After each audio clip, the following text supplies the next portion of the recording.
Hey, everybody. Welcome to Chapter 11, which we're going to talk about this week. Just wanted to remind you that we are going to a one chapter a week type of a module system. So this week, Chapter 11, next week, Chapter 12, and then we will get into exams and the project, the career assessment project that you were doing.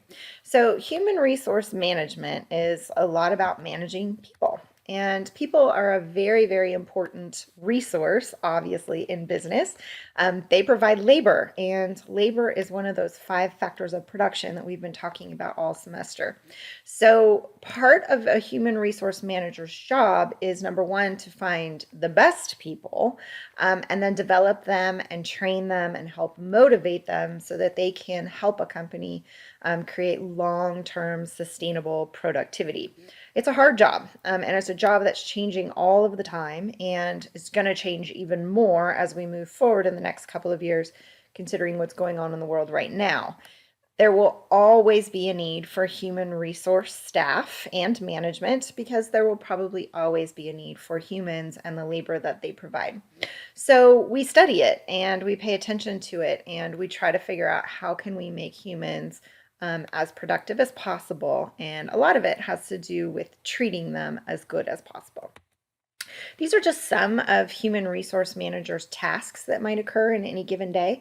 So, recruitment is the process of finding the best people, selecting them is the process of actually getting them hired and then trained and developed so that they can be as productive as possible. We did talk about motivation already. That was in chapter 10, but that's also part of a human resource manager's job. Evaluation is part of a human resource manager's job, as is scheduling employees, trying to figure out how much money they should make, which we call compensation, and then monitoring all the benefits, including health benefits and vacation time and things of that nature. Additionally, human resource managers are in charge and interact with unions, which we'll talk about next week. And they also help employees a lot manage their careers and try to grow within the organization. There's a lot in human resources that has changed over the last 10 years. And I got to say, with what's going on in the world right now, there's probably going to be a lot more. But this is the top 10. So, globalization and outsourcing, the fact that businesses are sending a lot of work to be done overseas, this creates sometimes a little bit of complications for a human resource manager. So, that's just something that we need to be aware of. Additionally, healthcare costs, they continue to go up year after year after year, and the rules change as well.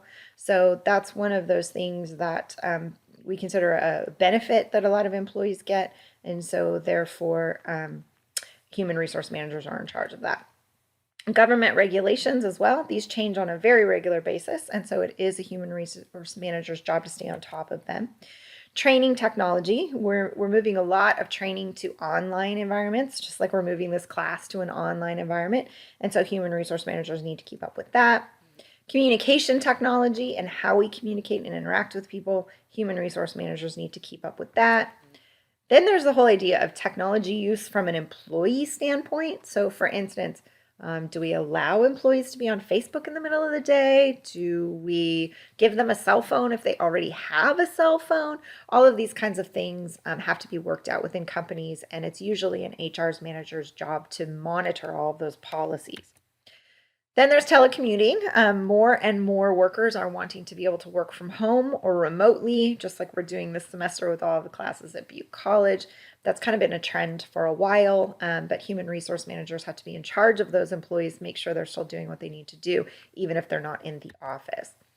Online recruiting and networking. It used to be that you put an ad in the paper and that's how you found a job.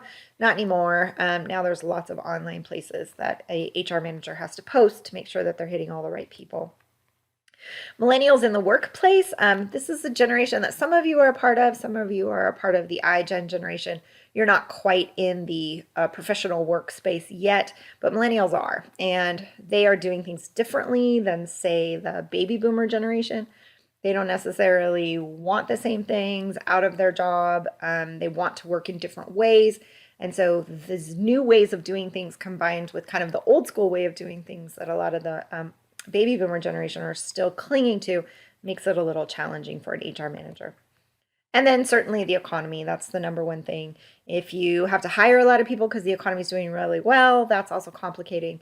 But if you have to fire a lot of people because the economy is not doing well, that's also part of an HR manager's job. We're going to see a lot of shift over the next, say, 5 to 10 years based on what is happening right now in the economy. So that means more human resource jobs, and eventually it means more jobs everywhere. So that's a good thing.